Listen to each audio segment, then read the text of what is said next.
Waaqayyoo waldaa kiristaanaa Araara Waaqayyoo addunyaa Naqamteetti argamu keessatti hojii dinqisiisaa fi hojii aangoo qabeessaa hojjechuu irratti argama.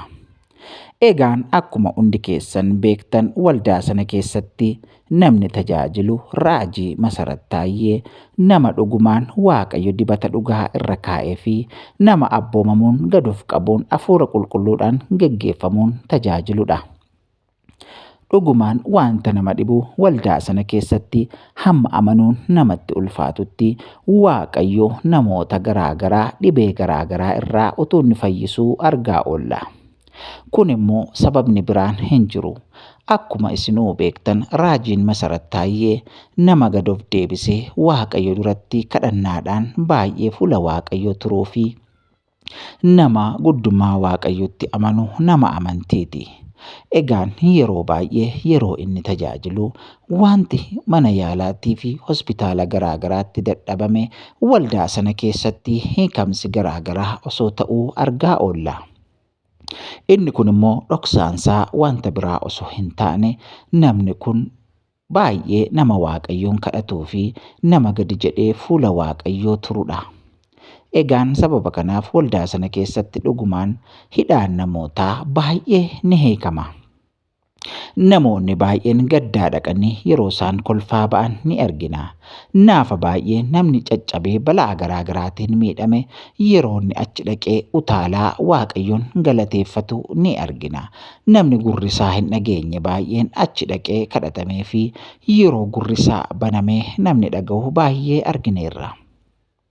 Akkasumallee namni iji isaa hin argine yeroo baay'ee achitti yeroo kadhatamuuf iji isaa illee yeroo argu ni argina.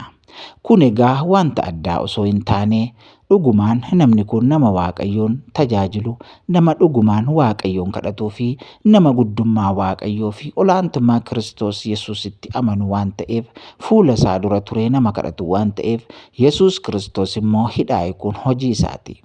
Kanaaf nama sana osoo hin taane hafuurri Waaqayyoo isa gargaaree Yesuus Kiristoos lafa sanarratti hidhaa hiikuu jaallateera. Kanaaf ammayyuu dhaamsi keenya maalidha yoo jettan, namoonni hospitaala garaagaraatti birrii keessan balleessitan, iddoo garaagaraatti birrii keessan of jalaa fixxan, ofumaa hin rakkatiinaa gara waldaa kiristaanaa Araara Waaqayyoo dhaquudhaan fuula Waaqayyootti argamuudhaan Waaqayyoon kadhadhaatii dhibee keessaniif gaaffii keessanirraa bilisa ba'aa isiniin jenna. Yeroo akkas jennu immoo kan fayyisu Raajii Masarat Taayyee osoo hin taane kan fayyisu fayyisaa bara baraa isa ta'e Yesuus Kiristoosidha. Garuu Yesuus Kiristoos karaa nama sanaa fayyisuu waan jaallateef carraa argattan kanatti fayyadamtanii keessumattuu sabni keenya sabni Oromoo carraa Waaqayyo nuuf kenne kana osoo of hin dabarsin fuula sanatti argamuudhaan waldaa sanatti argamuudhaan dhaqxanii gaaffii qabdaniif dhibee qabdaniif Waaqayyoon kadhattanii furmaata akka argattan gamanumaan isiniif dhaamna. Egaa dhugumaan Raajii Masarat Taayyee Waaqayyotu nuuf kaase. Waaqayyotu saba keenya saba miidhamaa saba kallattii garaagaraan miidhamuuf Waaqayyotu kenne. Akkuma isin beektan iddoo waldaan sun jiru naannoo sanatti balaa gurguddaa meeqatu geggeeffamaa oola.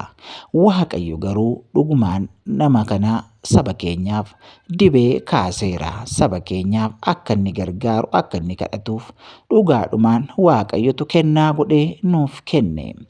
Egaan amantoonni keenya nama kanatti gargaaramaa nama kana irraa tajaajila isaa fudhadhaa jechaa dhaamsa kana isiniif dhaamna. Waaqayyo baraaf jireenya keessan haa eebbisu.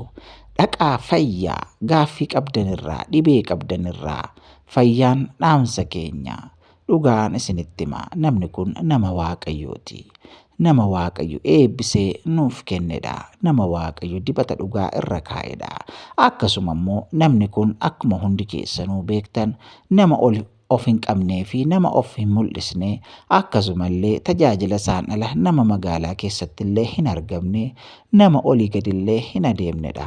Kan inni xiyyeeffatu tajaajila isaa kadhannaa isaa hojii Waaqayyoo qofa. Isa kanaaf carraa argame kanatti fayyadamaa. Dhaqaatii fayyaa humna fayyisuu iddoo sana jirutti gargaaramaa isiniin jenna. kan fayyisu immoo Yesuus Kiristoos kaleessas har'as bara baraan gooftaa isa ta'e fayyisaan isadha. Isa kanaaf fayyisuu kana, isa harkisaa diriire kana, isa lafa sana eebbise kana, eebba lafa sanaa immoo of hin dabarsinaa, dhaqaatii irraa fayyadamaa, irraa gargaaramaa, irraa tajaajilamaa isiniin jenna. Waaqayyoo baraaf jireenya keessan haa eebbisuu. Gonfoo miidiyaa immoo subscribe, like, share gochuu hin dagatinaa. Miidiyaa keessan kana ol guddifadhaa, wajjiniin dhaabbadhaa isiniin jenna. Shalom.